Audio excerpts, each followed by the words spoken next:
오늘 제가 말이 계속 꼬이고 있는 것 같아요. 그렇죠? 발음도 꼬이고 말도 꼬이고 하는데 여러분께서 저보다 훈련하시고 잘 새겨 들으시리라 믿습니다. 잘 들으시리라 지금도 잘 새겨서 잘 해석해서 잘 들으시리라 믿습니다. 싫으세요? 지난 한 주를 돌이켜보면 가장 큰 일은 무엇이었을까라고 생각해보면 대한민국 사람으로서 아마 이 일이 가장 큰 일 중에 하나였지 않고 큰일 여러 가지 일 중에 하나가 아니라 가장 큰 일이었을 것이라 생각합니다.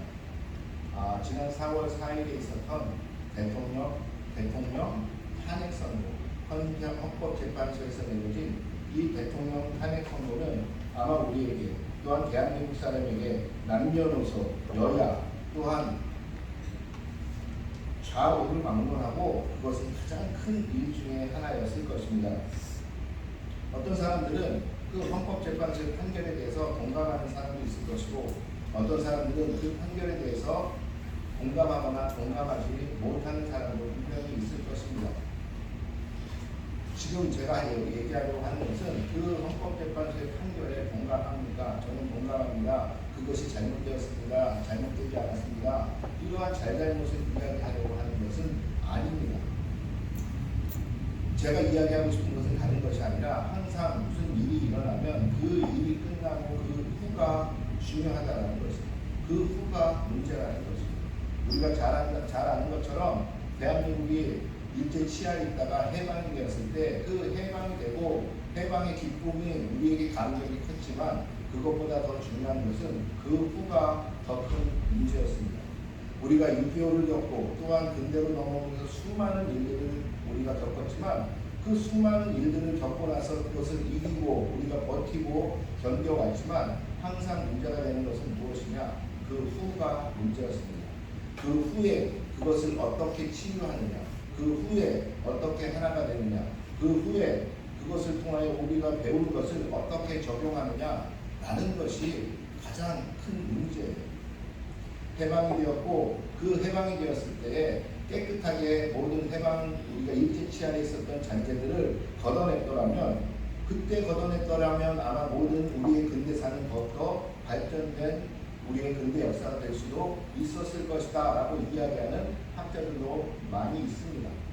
그러한 것처럼 이번 대통령 탄핵 선고가 일어나고 나서 그것에 대해서 잘됐다 잘못됐다보다 더 중요한 것은 무엇이냐면 그 후의 일이에요. 왜 그러냐면 그 후에 우리가 국민을 다시 하나로 묶어내지 않으면 지난번에도 한번 얼핏 말씀드렸지만 나라가 지금 두 쪽으로 갈라지게 되었습니다. 나라가 지금 두 쪽으로 갈라지고 대한민국이라는 나라가 동대한민국, 서대한민국으로 나눠질 판으로 생겼다는 것입니다. 지난번에도 우리가 역사 중에 불행한 과거가 무엇이냐면 지난번에도 대통령이 한번 탄핵된 적이 있었습니다. 당시에도 그 탄핵을 통해서 우리가 아름답게 하나로 이루어내지 못했기에 지금의 작품의 이 현실이 다시 한번 우리에게 일어난 것은 아닌가라고 저는 개인적으로 한번 생각해 보게 됩니다. 그렇기에 우리는 어떠했던지 간에 우리가 여든 야든 남녀노소 우리가 좌든 우든 모든 것을 우리가 따지지 않고 우리는 다시 하나가 되어야 되는데 주력해야 할 것입니다. 그 하나가 되는 그 이유가 중요한 것은 뭐냐면 우리는 바로 그 하나가 되기 위해서 한 나라를 이루고 있기 때문에 그렇습니다. 우리가 하나가 될 수밖에 없고 우리가 하나가 되어야 하는 이유는 바로 거기에 있습니다. 우리가 한 나라 안에 한 국민의 한 백성으로 살아가기 때문에 그렇습니다. 그렇다면 하나가 되는 방법 중에 가장 중요한 것은 무엇이냐? 그것은 다른 것이 아니라 바로 우리가 원래 지키고 있던 약속과 신뢰를 지켜가는 것입니다. 우리가 약속하고 신뢰했던 것 그것을 다시 우리는 회복하고 그 약속을 우리가 서로 간에 지켜가며 그 약속을 지키는 신뢰를 우리는 쌓아가야 한다는 것입니다. 이 약속이 결정체로 나온 것이 무엇이냐? 그것이 바로 대한민국 사람이라면 필리핀 사람이라면 미국 사람이라면 미국 국민이라면 대한민국 국민이라면 그것이 바로 법이라는 것으로 정해진 것입니다. 우리 대한민국 국민은 대한민국 헌법을 우리가 약속으로 삼고 그 헌법을 통하여 우리가 하나 되겠습니다 라고 이야기하는 것이라는 것입니다. 그 대한민국의 헌법에 우리가 약속을 신고 그것을 신뢰하고 그것을 따르기로 약속한 사람들이 모인 사람들이 대한민국 국민인 것이에요. 만약에 그 대한민국 헌법, 우리가 사회적으로 도출해낸 그 헌법을 우리가 지키지 않겠다, 나는 따르지 못하겠다 라고 생각한다면 이민 가야 되는 거죠. 다른 나라로 가야 되는 거죠. 왜? 그것은 우리가 한 나라, 한 조직을 구성하기 위한 최소한의 약속이며 그것을 통해서 우리는 하나가 될 수 있기 때문에 그렇습니다. 이번에 재판관에서 가장 이번에 민주주의가 아니라 이번에 헌법재판소에서 그것에 대해서 판결문은 너무도 우리나라 헌법에 대해서 이번 판결문은 너무도 헌법에 대해서 잘 설명해 놓고 있습니다. 제가 디사이플 교회 담임 목사이지 않습니까? 저는 목사입니다. 목사이면서 또 저는 잘 아시는 것처럼 학자이기도 합니다. 저는 학자는 무엇을 연구하는 사람일 뿐만 아니라 학자는 글을 쓰는 사람입니다. 연구하여 글을 쓰는 사람인데 글을 쓸 때 가장 중요한 것이 무엇인지 아십니까? 비문, 다시 말하면 원칙에 맞지 않는 문장을 쓰면 안 된다는 것입니다. 저는 그래서 어떻게 보면 훈련이 되어 있는 것 중에 하나가 무슨 연설문이나 말을 듣게 되면 저것은 비문인데 저것은 잘못된 언어 습관인데 라는 것을 저는 습관적으로 알게 돼요. 그런데 이번에 헌법재판소에서 내려진 판결문에는 비문이라는 게 거의 없습니다. 여러분 대표적인 비문이 무엇인지 아십니까? 우리가 카페에 가면은 그런 그 카페에 그 종업원이 그러죠. 어떻게 이야기하냐면 커피 주문하셨습니까? 커피 주문하셨습니까? 라고 물어보면 예, 저는 뭐 아이스 아메리카노 주십시오. 예, 아이스 아메리카노 준비시키겠습니다.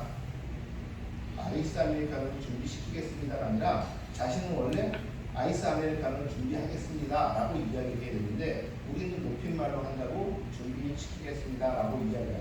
이런 것들이 다 비문이에요. 그런데 이번에 헌법재판소에서는 그러한 비문도 없이 헌법재판소에서 그 판결문을 써내려가는데 참 판결문을 잘 썼다 라고 저는 개인적으로 생각하게 되었습니다. 그런데 현재 판결문은 이번에 보면서 대한민국 헌법의 1조 1항 2항을 정확하게 명시합니다. 뭐라고 이야기하냐면 대한민국은 민주공화국이라는 것을 정확하게 설명하면서 시작을 해요. 그러면서 이 민주공화국의 주권은 국민에게 있고 이 주권에 국민에게 위임된 주권에 국민에게 위임된 권한으로만 모든 것을 행사할 수 있다라는, 다시 말하면 이 위임된 권한이 무엇으로 나타나느냐, 헌법으로 나타나는 것이고 이 헌법 안에서 모든 권한이 이루어져야 한다는 것을 명확하게 이야기합니다. 그러면서 이번에 대통령이 탄핵되는 이유를 마지막에 뭐라고 설명하냐면 이렇게 얘기합니다. 좀 길지만 다시 한번 제가 읽어드리겠습니다.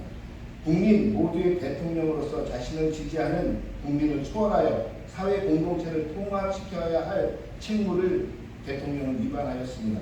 군경을 동원하여 국회 등 헌법기관의 권한을 훼손하고 국민의 기본적 인권을 침해함으로써 헌법소의 책무를 저버리고 민주공화국의 주권자인 대한국민의 신임을 중대하게 배반하였습니다.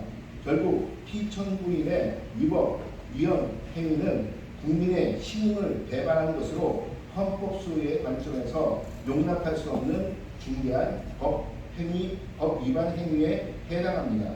피청구인의 법 위반 행위가 헌법 질서에 미친 부정적 영향과 파급 효과가 중대하므로 피청구인을 파면함으로써 얻는 헌법소의 이익이 대통령 파면에 이르는 국가적 손실을 압도할 정도로 크다고 인정됩니다. 저는 여기서 무엇을 유심 있게 보았냐면 바로 국민들이 부여한 그 권한, 헌법 안에서 이루어져야 되는 그 권한을 대통령 자신이 배신했다는 것입니다. 대한국민이 받은 것은 무엇이냐면 우리를 대신해서 통치해달라고 한 그 통치의 그 약속에 대해서 당신은 우리를 배신했다라고, 그 배신은 곧 법 위반이라고, 헌법 위반이라고 이번에 헌법재판소는 이야기하고 있습니다. 다시 말하면 대통령이 무슨 큰 죄를 지었습니까? 무슨 헌법을 유린했습니까? 라고 이야기하면 헌법재판소는 이렇게 이야기할 수 있는 것입니다. 헌법이 몇 조 몇 항을 위반했습니다. 몇 조 몇 항을 위반했습니다가 아니라 그 헌법의 근간인 우리 사회의 약속과 신뢰를 대통령은 저버렸습니다라는 것입니다. 이 약속과 신뢰를 저버렸기에 대통령은 헌법을 위반한 것이고 그렇게 더 이상 대통령의 책무를 할 수 없습니다. 라고 헌법재판소는 이번에 인용했다는 것입니다.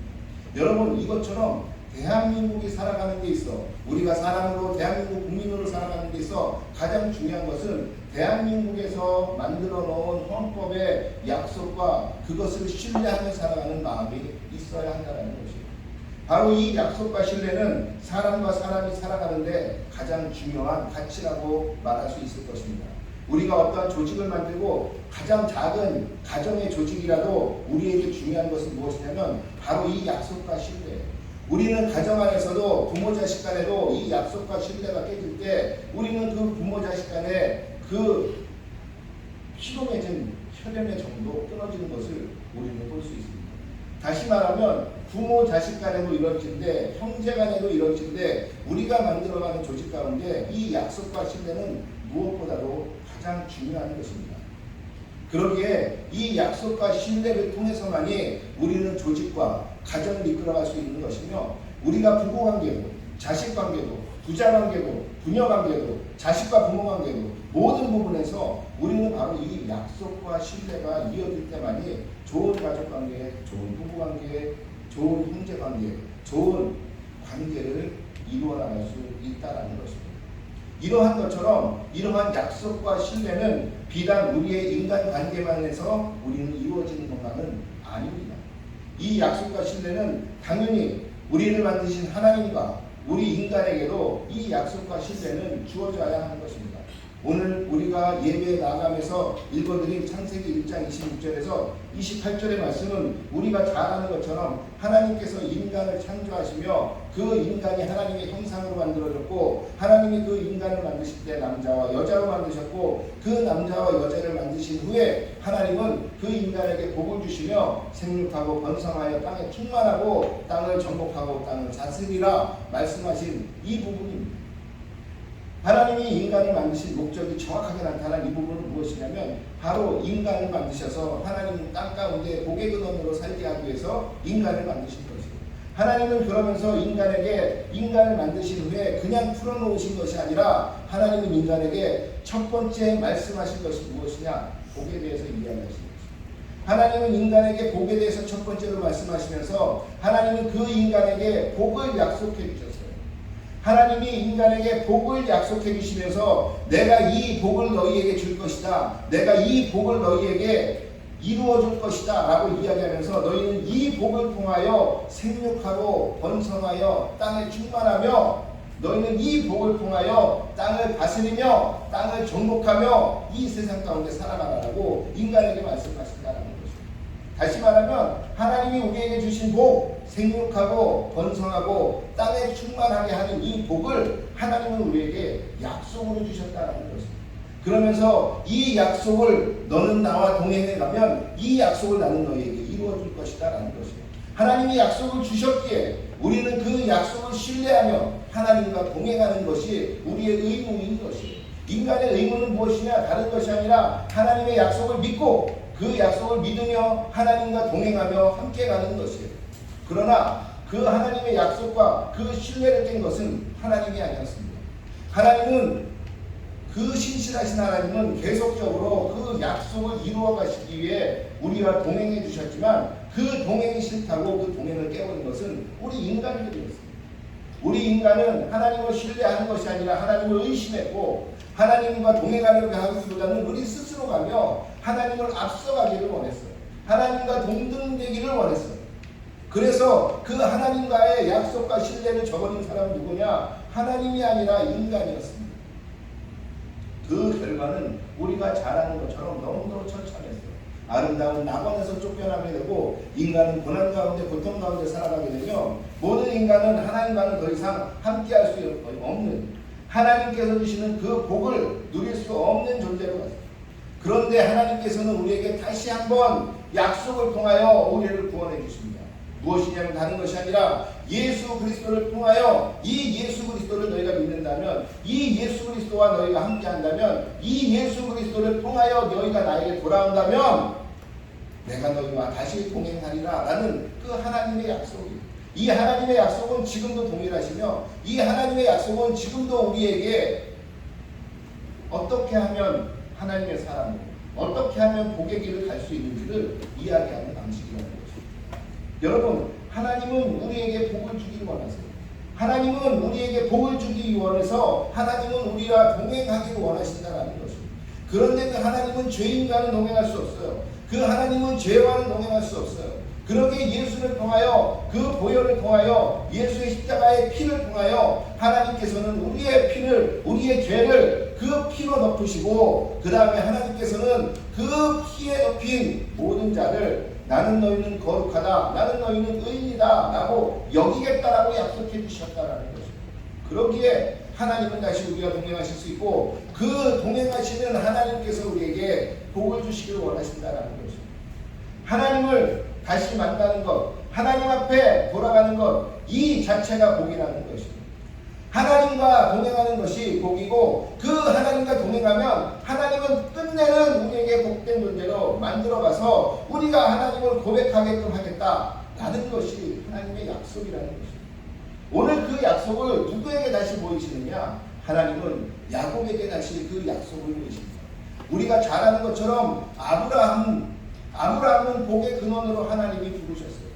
하나님이 아브라함을 부르실 때 하나님께서 아브라함이 열심히 아브라함을 찾았기 때문에 하나님을 찾았기 때문에 아브라함을 하나님이 선택하시고 부르신 것이 아니었어요. 어느 날 갈대아 사람 우르의 땅에 살던 그 아브라함을 하나님은 선택하셔서 부르셨어요. 그리고 그 아브라함에게 말씀하신 것이 무엇이냐면 약속을 주셨어요. 무엇? 내가 너를 복된 존재로 만들겠다라는 약속을 주셨고 아브라함은 그 약속을 믿으니 이 믿음을 하나님은 의로 여기셨다라고 이야기했다. 바로 이 약속을 믿는 아브라함의 믿음, 다시 말하면 이 아브라함의 신뢰, 하나님은 이것을 의로 여기셨다라는 것입니다. 이 똑같은 약속을 누구에게 주시냐? 똑같은 약속을 바로 그의 아들 이삭에게도 주십니다. 이삭이 어느 날 그 땅이 기근이 들어 더 이상은 살 수 없게 됐을 때 그가 애굽 땅으로 내려가려고 그의 아버지처럼 할 때 하나님이 이삭에게 말씀하십니다. 이삭아, 지금 있는 네 땅에서 더 이상 가지 말아라. 지금 있는 네 땅을 내가 너에게 줄 것이다. 지금 있는 네 땅, 이 땅을 너의 자손들에게 줄 것이다. 이 땅은 복의 땅이니 절대로 이 땅을 떠나지 말아라. 네가 이 땅을 떠나지 말고 네가 이 땅에 있는다면 내가 너에게 생육하고 너의 자손들이 세상에 먼지와 같은 티끌처럼 많아지게 하고 그들을 통하여 세상 가운데 내가 복을 나누겠다라고 하나님이 아브라함에게 하셨던 똑같은 약속을 이삭에게 하십니다. 그리고 이삭은 그 약속을 믿고 그 그랄 땅에 그대로 머무릅니다. 그럴 때 하나님이 이삭에게 주신 것은 무엇이냐면 그때 하나님이 이삭을 거부가 되게 하셨더라라는 것이 우리가 지난 주간에 있었던 그 말씀의 묵상 가운데 나타나는 것입니다. 오늘 보니까 야곱의 이야기가 시작됩니다. 야곱은 누굽니까? 쌍둥이 형 에서를 가지고 있던 이 야곱, 어릴 때부터 그 형의 뒤꿈치를 잡고 태어났던 그 야곱, 평생을 살면서 내가 장자로 태어나지 않은 것에 대한 것을 가장 후회하며 가장 억울하게 생각했던 그 야곱, 그 팥죽 한 그릇으로 형의 장자권을 탈취하려고 했던 그 야곱, 끝내는 그의 아버지를 속여가며 그의 어머니와 함께 그의 아버지를 속여서 장자의 축복의 기도를 받았던 그 야곱, 그 야곱이 오늘 장자의 축복을 받고 하나님의 축복을 받고 떠난 것은 무엇이냐? 자기 집에서 쫓겨나다시피 떠나서 그는 지금 광야의 어느 어두운 곳에서 그는 잠을 자고 돌을 베고 잠을 자는 그러한 신세가 되었습니다. 여러분, 우리는 생각할 때 하나님의 복을 받은 야곱의 일생은 얼마나 복된 삶이었을까라고 이야기하겠지만 야곱이 마지막에 창세기에서 그가 애굽왕 바로를 만났을 때 그 자신을 소개할 때 뭐라고 소개하는지 아세요? 성경 전체에서 자기 자신을 그렇게 소개한 사람은 오직 야곱 하나밖에 없습니다.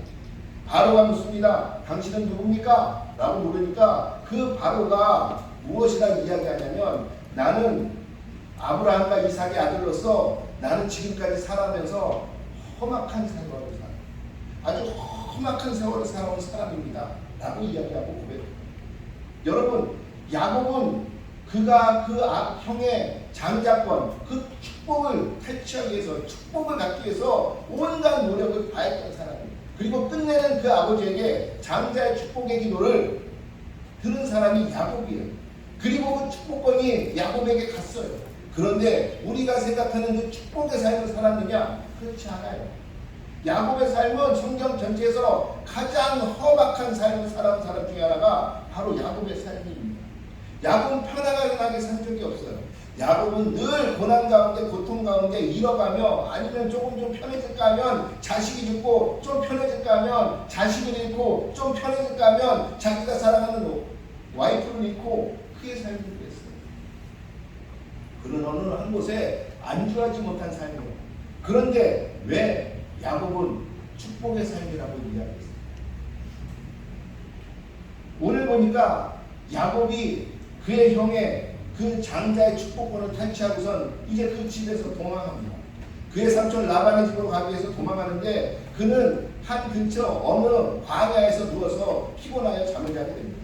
그곳에서 잠을 자며 골뱅이를 메고 잠을 자고 있었는데 그 잠에서 오늘 성경에서 나타나는 것처럼 꿈을 꾸게 되는데 한 꿈 속에서 천사가 사닥다리가 하늘로부터 내려와 천사가 그 사닥다리로 오르락내리락 하는 것을 보게 됩니다. 그리고 그 사닥다리 위에 하늘에서 하나님께서 야곱을 부르시는데, 야곱아, 나는 네 조부 아브라함의 하나님, 네 아버지 이삭의 하나님이다 라고 이야기합니다. 오늘 그 말씀 13절을 보니까 이렇게 얘기해요. 또 본즉 여호와께서 그 위에 서서 이르시되 나는 여호와니 너의 조부 아브라함의 하나님이요 이삭의 하나님이라. 내가 누워있는 땅을 내가 너와 내 자손에게 주리니. 14절 내 자손이 땅에 티끌같이 되어 내가 서쪽과 동쪽과 북쪽과 남쪽으로 퍼져나갈지며 땅의 모든 족속이 너와 내 자손으로 말미암아 복을 받으리라. 그러면서 15절 내가 너와 함께 있어 내가 어디로 가든지 너를 지키며 너를 이끌어 이 땅으로 돌아오게 할지니라. 내가 내게 허락한 것을 다 이루기까지 나는 너를 떠나지 아니하리라 하십니다. 지금 그 형에게 쫓겨서 죽기 싫어서 살기 위해서 그 집에서 도망한 그 야곱, 축복을 받았다고 생각했지만 그 집에서 그 가족에게서, 어머니 아버지에게서는 이제 평생 떨어져 살 수밖에 없는 그 인생을 살아가야 하는 그 야곱, 그 야곱이 처절하게 광야를 걸어가며 그곳에서 그곳에서 피곤하여 잠이 들었을 때 그가 그곳에서 한 꿈을 꾸는데 그 꿈속에서 하나님을 만나게 됩니다. 그리고 그 하나님은 말씀하시기를 무엇을 말씀하시냐? 아브라함에게 하셨던 말씀, 이삭에게 하셨던 말씀, 그 말씀을 야곱에게 그대로 하세요. 그러면서 그 야곱에게 하시는 말씀이 무엇이냐면 오늘 아브라함에게 주셨던 약속, 이삭에게 주셨던 약속을 오늘 하나님은 야곱에게 다시 한번 주신다라는 것입니다. 다시 말하면 모든 것을 잃었다고 생각하고 지금 긴급한 상황에서 내 앞에 어떻게 살아가야 될지 모르겠는, 그래서 목숨을 부지하기 위해서 그 집을 떠나 지금 도망하고 있는 이 야곱에게 하나님이 나타나셔서 한 것은 무엇이냐면 하나님께서 그에게 약속을 다시 허락해 주신다는 것입니다. 그 약속을 허락해 주신다는 것은 무엇을 의미합니까? 하나님께서 이 야곱에게 약속을 주신다는 것은 다시 말하면 하나님께서 야곱에게 복을 주시겠다고 말씀하시는 것 같아요. 다시 말하면 그 창세기 1장에서 하나님이 인간을 만드시면서 그 인간에게 하나님이 약속을 주셔서 복을 허락하셨던 것처럼, 하나님이 아브라함을 부르시며 약속을 주셔서 복을 허락하셨던 것처럼, 그 아버지 이삭에게 약속을 주시며 복을 허락했던 것처럼 바로 지금 이 야곱에게 하나님은 약속이라는 복을 지금 허락하고 계신 것입니다. 그 약속이 무엇이에요? 내가 보니까 지금 이 땅을 너와 네 자손에게 주겠다는 것이에요. 그리고 네 자손들이 이 세상의 티끌과 같이 많아져서 동서남북으로 퍼져나가 세상의 모든 사람들에게 복을 나눠주는 사람이 될 거라는 것입니다. 그러면서 개인적으로 야곱에게 약속을 또 주시는데 뭐예요? 네가 지금 어디로 가든지 내가 늘 너와 동행할 것이며 네가 다시 아버지의 집으로 돌아갈 때까지 내가 너를 지킬 것이다 라는 것입니다. 그러면서 하나님이 더 강력하게 약속하십니다. 뭐라고 이야기하시냐면 내가 한 이 약속의 모든 말을 지키기까지 나는 결단코 너를 떠나지 않을 것이다. 이거보다 더 큰 축복이 어디 있어요? 하나님께서 내가 지금 내뱉은 이 약속을 내가 이룰 때까지 나는 결코 너를 떠나지 않겠다라고 말씀하셨어요. 다시 말하면 내가 지금 너에게 약속을 주고 이 약속은 내가 이루어줄 건데 이 약속이 이루어질 때까지 나는 너와 함께 하겠다라는 것입니다. 평생에 이 약속이 너에게 이루어질 때까지 나는 너와 함께 하겠다라는 것입니다.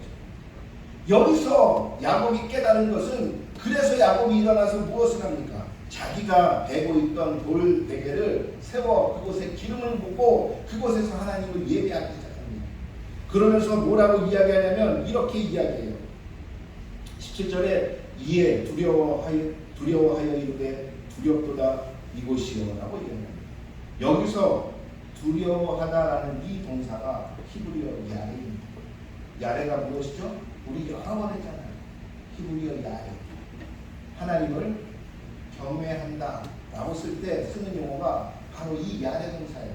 야레가 뭐라 그랬죠? 두려움으로 표현되지 않는 그 거대한 존재, 거대한 창조주, 우리가 도저히 상상할 수 없는 그 창조주 하나님, 그 앞에 만났을 때 인간이 그 앞에서 두려움과 어찌 보면 그 경외감으로 느낄 수밖에 없는 그 감정을 지금 누가 느끼느냐? 지금 야곱이 느끼는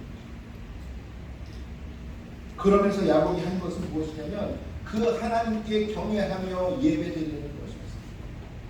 여러분, 이 창세기 그 앞절에 보면 야곱이 하나님을 찬양하였더라, 야곱이 하나님께 예배하였더라, 야곱이 하나님을 믿었더라, 이러한 글귀가 한 번도 나오지 않아요. 그는 들었던 하나님, 그는 교육받았던 하나님, 아버지로부터 그냥 보았던 그 하나님을 믿었을 뿐인데 오늘 야곱은 누구를 만나게 되냐? 이 약속과 함께 그가 경외할 수 있는, 그가 야래할 수 있는 그 하나님을 만났다라는 것입니다. 그 하나님을 만나자마자 그가 먼저 한 것은 무엇이냐? 그 앞에 하나님 앞에 예배하는 것입니다. 그리고 두 번째라는 것은 무엇이냐? 그가 하나님 앞에 서원하는 것입니다. 오늘 한글 성경에 보면 20절에 야곱이 이렇게 서원합니다. 야곱이 서원하여 이르되 하나님이 나와 함께 계셔서 내가 가는 이 길에서 나를 지키시고 먹을 떡과 입을 옷을 주시어 내가 평안히 아버지 집으로 돌아오게 하시오면 여호와께서 나의 하나님이 되실 것이요 내가 기둥으로 세운 이 돌에 하나님의 집이 될 것이요 하나님께서 내게 주신 모든 것의 10분의 1을 내가 반드시 하나님께 드리겠나이다 라고 서원합니다. 다시 말하면 하나님, 당신이 나에게 약속했죠? 나를 지키시고 나에게 먹을 걸 주시고 나에게 나의 아버지 집으로 다시 돌아오게 하시겠다고 약속했죠? 이 약속이 지켜지면 무엇이 될 것이에요? 당신은 나의 하나님이 될 것이고 당신이 세운 돌이 당신의 전임 집이 될 것이며 내가 가진 것의 10분의 1을 당신에게 드리겠습니다. 뭐 하면? 하나님이 이 약속을 지키신다.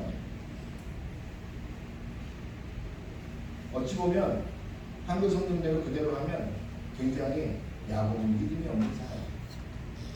그런데 이걸 다시 원어로 다르게 해석할 수도 있습니다. 어떻게 해석이 되면 여기에서 뭐뭐 한다면 이라고 하는 것이 히브리어 임이라는 문사인데 이것은 보통은 조건절로 쓰여요. 그런데 이게 하나님 앞에서나 어떤 사람에게 하나님 앞에서 사람이 이야기할 때 뭐뭐 한다면 이라고 쓰여지지 않고 이것은 확신에 찬 소원절로 쓰일 때가 많아요. 다시 말하면 하나님, 당신은 확신하며 이렇게 이야기합니다. 당신이 분명히 내가 가는 이 길에서 당신은 나를 지키시고 먹을 것을 주실 것을 나는 확신합니다. 왜? 누굴 만났기 때문에? 야외하신 그 경외할 수 있는 하나님을 만납니다. 그러면서 이야기합니다. 또한 내가 평안히 지금은 내가 불안하고 내가 두렵고 떨리는 마음으로 이 아버지의 집을 떠나지만 내가 평안히 이 아버지의 집으로 다시 돌아올 것을 확신합니다라는 것입니다. 그러면서 왜 내가 이것을 확신하냐? 바로 당신은 나의 하나님이 되었기 때문에 그렇습니다. 여기서 나의 하나님이 되실 것이요 라고 미래형으로 쓴 것 같지만 여기에서 원래 히브리어는 완료형으로 써 있어요. 이미 당신은 나의 하나님이 되었다라는 것이에요. 이미 당신은 나의 하나님이 되었다라는 것이에요. 이미 당신은 내 주인이 되었다라는 것이에요. 이미 나는 당신을 경외하며 내가 경험했기에 당신은 이미 나의 하나님, 나의 그 야훼는 나의 엘로힘이 되었다라는 것이에요. 당신이 나의 주인이 이미 됐기에 당신은 나를 지킬 것이고 당신은 이 모든 약속을 지킬 것이며 내가 평안히 아비의 집으로 돌아갈 것을 나는 이미 확신한다라는 것이에요. 그러면서 우리가 소원하는 것이 무엇이냐면 바로 이것입니다. 그러기에 이 돌은 당신의 집이 될 것이며 그러기에 나는 내 평생에 반드시 나의 10분의 1을 당신에게 드리겠습니다. 여기서 드리겠습니다는 미완료 형태. 여러 번 말씀드리지만 미완료 형태는 과거서부터 지금 미래까지 이 행위가 끝내지 않겠다라는 것이에요. 내가 반드시 평생에 이 10분의 1을 당신 것으로 내가 드리겠습니다. 지금 소원하고 있는 것입니다. 이것이 미래에 지금 주어지는 소원이 아니라 지금 그가 하나님을 만나면서 소원하는 것입니다. 여러분 약속을 받은 야곱은 지금 무엇을 하고 있는 것이냐면 그 약속에 대해서 믿음으로 반응하고 있는 것입니다. 약속을 받은 약속을 주신 그 하나님께 지금 야곱은 신뢰하며 나아가는 소원을 하고 있는 것입니다. 다시 말하면 지금 약속을 주신 그 하나님을 만난 야곱은 지금까지 내가 두렵고 떨리는 마음으로 살았지만 이제는 이 두렵고 떨리는 마음을 걷어내고 내가 당신을 신뢰하며 오직 당신만을 바라보며 살겠습니다 라고 지금 그의 믿음으로 하나님께 보답하고 있다는 거죠. 여러분 그 결과가 어떻게 됐습니까? 하나님은 말씀하신 대로 야곱을 통해서 12아들을 주시고 그 12아들을 통해서 이스라엘 국가를 만들게 하시고 그 이스라엘 국가를 통해서 세계 만방에 하나님을 알리시며 그 세계 만방에 알리신 하나님을 통해서 세계 만방의 모든 사람들이 복을 얻게 만드시는 것을 하나님은 이루셨어요. 여러분 하나님이 우리에게 오실 때는 하나님은 약속으로 다가오십니다. 하나님은 그냥 와서 나는 하나님이 넌 무조건 내 앞에 꿇어 이렇게 말씀하시지 않는다는 것입니다. 하나님은 지금도 동행하시며 지금도 우리에게 말씀하시며 나는 너에게 임마누엘의 하나님, 나는 너를 지키는 하나님, 나는 너를 동행하며 인도하는 하나님, 나는 그런 하나님으로 너와 함께하겠다 라고 우리에게 약속을 계속 주신다는 것입니다. 그런데 그 약속에 반응을 하느냐 안 하느냐는 누구에게 달려있느냐? 지금 우리에게 달려있는 것입니다. 여러분 우리에게 고난이 앞에 있어요. 왜 있을까요? 고난이 없으면 우리는 자만하고 교만하여 하나님을 찾지 않아요. 그 하나님의 약속 앞에 우리는 그 약속을 믿지 않아요. 우리는 나를 믿어요. 그러기에 하나님은 우리 앞에서 고난을 주세요. 고난을 통해서 우리는 하나님을 찾을 수 있어요. 고난을 통해서 우리는 하나님 앞에 나아갈 수 있어요. 우리는 고난을 통해서 우리는 하나님 앞에 나아가 하나님의 약속을 확인하며 그 약속 가운데 우리 믿음으로 나아갈 수 있다는 것입니다. 만약 야곱에게 이 고난이 없었다면 야곱은 하나님을 찾지 않았을 것이고 야곱은 하나님 앞에서 이런 소원을 하지 않았을 것이고 야곱의 고난은 곧 그가 받는 축복의 약속의 길이었던 것입니다. 그래서 그 루스라는 땅이 이제 어떻게 변화했죠? 그 땅이 베델이라는 땅으로 변했습니다. 루스는 원래 우리가 잘 아는 올리브나무, 아몬드 나무, 나무가 많이 있었던 지역이에요. 세상 사람들이 그 땅을 왜 좋아하냐면 아몬드 나무가 많기 때문에 좋아했어요. 그런데 오늘 그 아몬드 나무가 많아서 아몬드가 풍성한 그 땅을 오늘 야곱은 무엇이라 이야기하냐면 이렇게 이야기합니다. 이곳은 베델, 베이트 엘, 하나님의 집이라고 지금 아몬드가 풍성하여서 사람들이 좋아했던 그 땅을 그 아몬드 때문에 복 받은 땅이 아니라 하나님이 계시기에 이 땅은 복 받은 땅이라고 이름을 바꿔버립니다. 이름을 그래서 그곳을 베델이라 하였다. 여러분 베델은 지명이 아닙니다. 하나님이 계신 곳이 베델이에요. 하나님이 함께 하시는 것이 베델이에요. 하나님이 함께하는 자, 그 사람이 베델의 사람인 것이에요. 하나님은 우리 교회에 함께 하십니다. 그러기에 교회가 베델인 것이에요. 예수를 믿는 모든 자는 하나님을 입으로 고백하고 예수를 입으로 고백하여 모두가 교회가 되었어요. 그러기에 그 고백한 사람들이 베델이 되는 것이에요. 여러분의 삶이 베델이 되어야 되는 것이에요. 여러분의 삶 속에서 하나님이 집이 되어야 되는 것이고 여러분의 삶 자체가 바로 하나님이 약속하신 그 집이 되어야 되는 것이에요. 그럴 때 우리는 그곳에 믿음으로 신뢰를 모을 때 그 베델은 우리에게 복이 되는 집이 되는 것입니다. 그러한 삶을 사시는 저와 여러분 되기를 주의 이름으로 축원하겠습니다. 여러분의 삶이 루스에서 베델이 되기를 주의 이름으로 축원하겠습니다. 그동안 야곱이 그 축복은 눈에 보이는 것이라 생각하고 그 눈에 보이는 아몬드를 쫓아갔던 그 야곱이 이제는 눈에 보이는 아몬드가 아니라 나와 함께 하시는 그 하나님이 나의 복이었구나 라는 것을 깨닫고 그곳의 이름을 베델이라고 지었던 그 야곱의 축복이 바로 우리 디스사이플의 모든 성도들 그리고 저를 포함한 모든 우리 공동체 여러분들에게 임하기를 주의 이름으로 축원하겠습니다. 그래서 늘 주님과 동행하며 주님께서 주시는 약속을 여러분의 믿음과 신뢰로 반응하며 살아가시는 여러분 되기를 주의 이름으로 축원하겠습니다. 축원하겠습니다. 축원하겠습니다. 우리 이 시간에 함께 좀 기도했으면 좋겠습니다.